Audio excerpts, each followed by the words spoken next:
আসসালামু আলাইকুম ওয়া রাহমাতুল্লাহি ওয়া বারাকাতুহু। প্রিয় বন্ধুরা, কেমন আছেন? আশা করি ভালো আছেন। চলুন আজ আমরা শুনবো নূহ আলাইহিস সালামের সত্য ইতিহাস, মহাপ্লাবনের ঘটনা। প্রাচীন এক যুগে মানুষ পৃথিবীতে বসবাস করত, কিন্তু তারা ধীরে ধীরে আল্লাহকে ভুলে গিয়েছিল। মানুষ এক আল্লাহর ইবাদত করার বদলে বিভিন্ন মূর্তি বানিয়ে পূজা করতে শুরু করে। তারা নিজেদের হাতে তৈরি পাথরের মূর্তিকে দেবতা বানিয়ে ফেলল। এই সময় আল্লাহ একজন নবী পাঠালেন, নূহ আলাইহিস সালাম। তিনি তার জাতির কাছে গিয়ে বললেন, হে আমার জাতি, তোমরা আল্লাহ ছাড়া আর কাউকে উপাসনা করো না, তার শাস্তি ভয় করো। নূহ আলাইহিস সালাম মানুষকে দিন-রাত সত্যের পথে ডাকতে লাগলেন।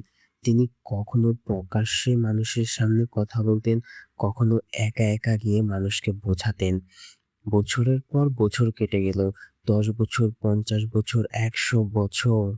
এভাবে দীর্ঘ সময় পার হয়ে গেল। কিন্তু মানুষ সত্য গ্রহণ করল না। বরং তারা নূহ আলাইহিস সালামকে উপহাস করতে লাগলো। কেউ বলতো, এ তো একজন সাধারণ মানুষ। কেউ বলতো, যারা তাকে অনুসরণ করে তারা তো গরিব। মানুষ এতটাই অবাধ্য হয়ে গেল যে তারা নিজেদের সন্তানদেরও বলতো নূহের কথা শুনবে না। আল্লাহর নির্দেশ। অনেক বছর দাওয়াত দেওয়ার পর আল্লাহ নূহ আলাইহিস সালামকে জানালেন, এখন আর নতুন কেউ ঈমান আনবে না। তখন নূহ আলাইহিস সালাম আল্লাহর কাছে দোয়া করলেন। এরপর আল্লাহ তাকে একটি আশ্চর্য নির্দেশ দিলেন, একটি বিশাল নৌকা বানাতে। কিন্তু আশ্চর্যের বিষয় হলো, এই নৌকা বানাতে বলা হয়েছিল মরুভূমির মতো শুকনো জায়গায়, যেখানে কোনো নদীও ছিল না। বিশাল নৌকা নির্মাণ। নূহ আলাইহিস সালাম আল্লাহর নির্দেশে মেনে কাঠ সংগ্রহ করতে শুরু করলেন। তিনি ধীরে ধীরে কাঠ জোড়া লাগিয়ে একটি বিশাল নৌকা তৈরি করতে লাগলেন। মানুষ যখন তাকে নৌকা বানাতে দেখতো তারা হাসতো। তারা বলতো, মরুভূমিতে নৌকা, নূহ তো পাগল হয়ে গেছে। কিন্তু নূহ আলাইহিস সালাম শান্তভাবে কাজ করতে থাকলেন। দিনের পর দিন, মাসের পর মাস। অবশেষে বিশাল নৌকাটি প্রস্তুত হলো। একদিন আল্লাহর নির্ধারিত সময় এসে গেল। আকাশ হঠাৎ অন্ধকার হয়ে গেল, মেঘ জমতে লাগলো। তারপর আকাশ থেকে প্রবল বৃষ্টি নামতে শুরু করলো। এই সময় পৃথিবীর ভেতর থেকেও পানি ফেটে বের হতে লাগলো। নদী, ঝর্ণা, মাটি সব জায়গা থেকে পানি বের হতে লাগলো। চারদিকে শুধু পানি আর পানি। আল্লাহ নূহ আলাইহিস সালামকে বললেন, সব প্রাণী জোড়া জোড়া করে নৌকায় তুলতে। তখন বিভিন্ন প্রাণী নৌকার দিকে আসতে লাগলো। হরিণ, ঘোড়া, পাখি, ছাগল, গরু সব প্রাণী নৌকায় উঠানো হলো। তারপর যারা ঈমান এনেছিল তারাও নৌকায় উঠল। নূহ আলাইহিস সালামের এক ছেলে ঈমান আনেননি।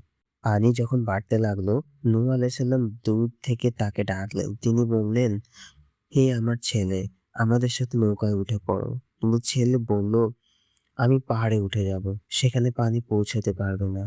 নূহ আলাইহিস সালাম আবার বললেন, আজ আল্লাহর শাস্তি থেকে কেউ বাঁচতে পারবে না। কিন্তু ছেলে কথা শুনল না। কিছুক্ষণের মধ্যে বিশাল ঢেউ এসে তাকে ডুবিয়ে দিল। পানি এত বেশি হয়ে গেল যে পাহাড় পর্যন্ত ঢেকে গেল।